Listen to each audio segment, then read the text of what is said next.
global happenings today. We communicate, we analyze global news. Stay tuned. Hello beautiful people, welcome back to Global Happenings Today YouTube channel. Everybody is getting seriously vexed over the supplementary budget that is coming diming to the end of 2023.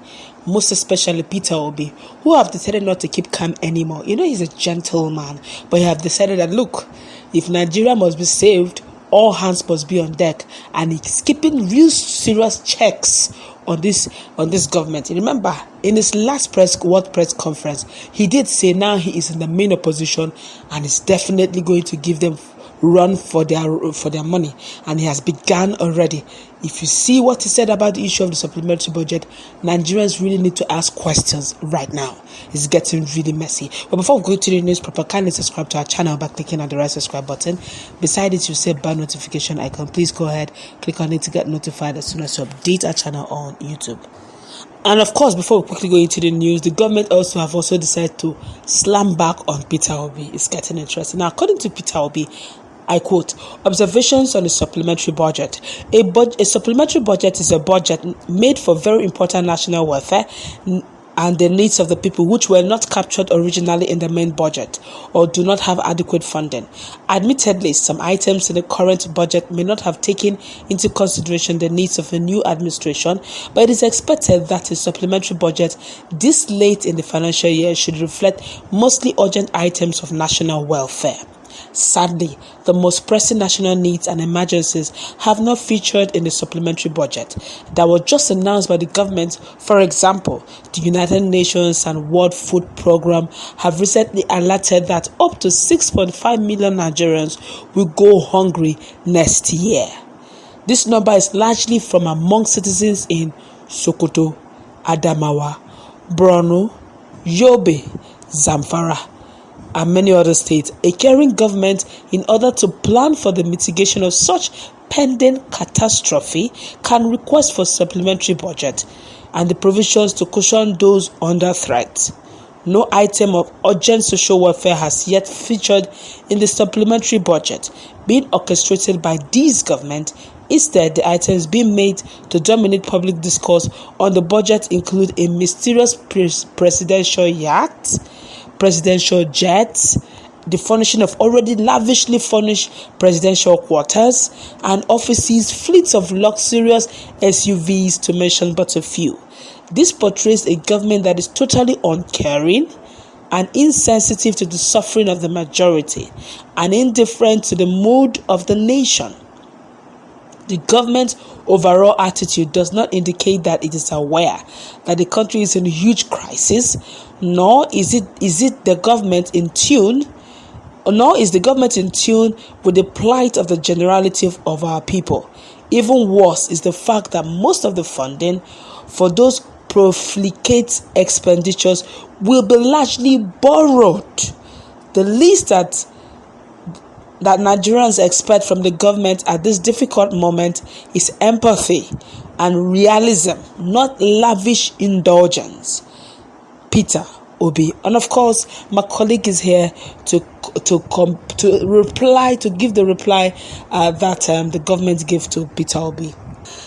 Obi observation has been replied by the presidency, and this is coming from one of the aides of the presidency, as he also went to the social media to react to what Obi wrote. Now, according to him, the presidential aide said that the National Security and Defense received an allocation of 605 billion naira in the overall budget. An amount of 400 billion naira was designated for cash transfer to households aimed at mitigating subsidies effect and granting credit access to market women.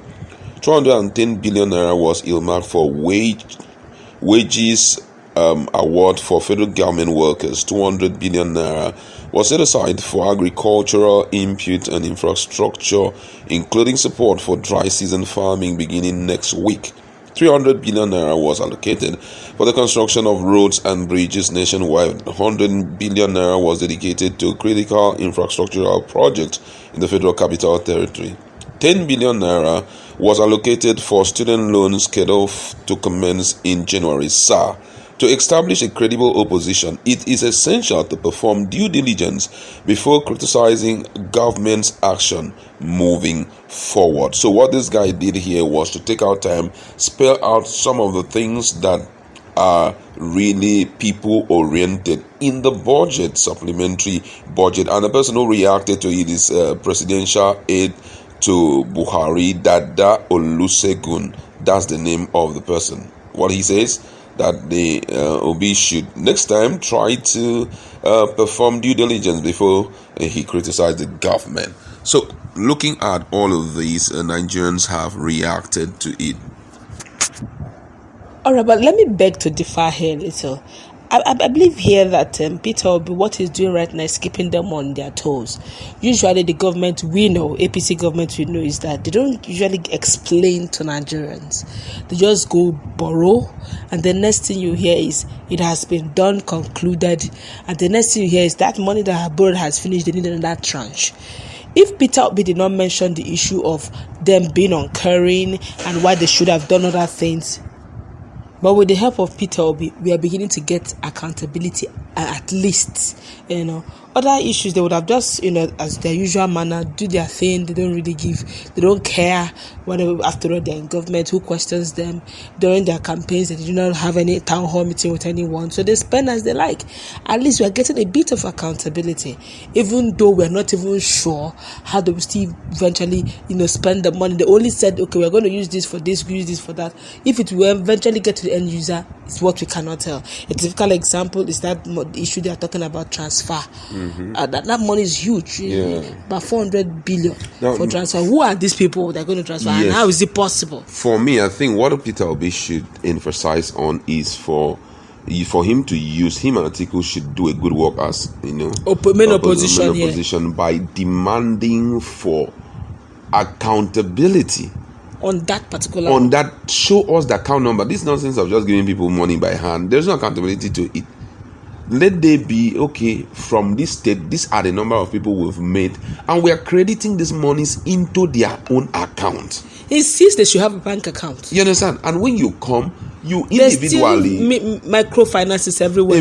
You understand? So individually, for all the states, today you come post Akwa Ibom and Cross River State. Tomorrow you put Adamawa and Yobe. Next tomorrow you put Zamfara and Lagos. Just be showing us a list of people that you have credited these monies to, and be putting, if it's even possible, you put their own account number so that Nigerians will say, you are doing a good job. Because that was how humanitarian money minister in the days of Buhari came in there and loot everything. She may be thinking that Nigerians did not know, but hey, of the truth, she did not do a good work because she did not take out time to show transparency when she was doing all of that. Each time they ask her, she will say, sorry, most of the people who are in their need don't have accounts.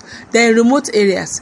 They don't have network. So she has to go and reach them. She will not do one video like that where she will give them quarter bag of rice. They'll be very happy. Now ask yourself a big question. How many of such people in those areas, if you said you're talking about very remote area, how many people are staying in that remote area? Let's tell ourselves the truth. The bandits have pursued them. Bandits have pursued all of them. As far as I'm going, even if you don't have what it requires to open an account that have what they call it, this thing, BVN. You can OPay now. You use OPay. Open account with OPay. Microfinance bank and litter everywhere. Because what we need is transparency. A lot of people who are so excited about this government is because they know what they're going to benefit from them. Their stomach infrastructure is going to fully improve. They will screed it and make it very neat. You understand? So if this government wants to show transparency, and also if opposition wants to put them on their toes, these are some of the things they should be emphasizing on, because they have enough supporters. Immediately they make mention of all these things, Nigeria will jump in and begin to scream and scream and scream. They will have to do it the right way. That's what is most important right now. All those 10 billion naira for students. Let us see the list of students that you have given this money, these loans to.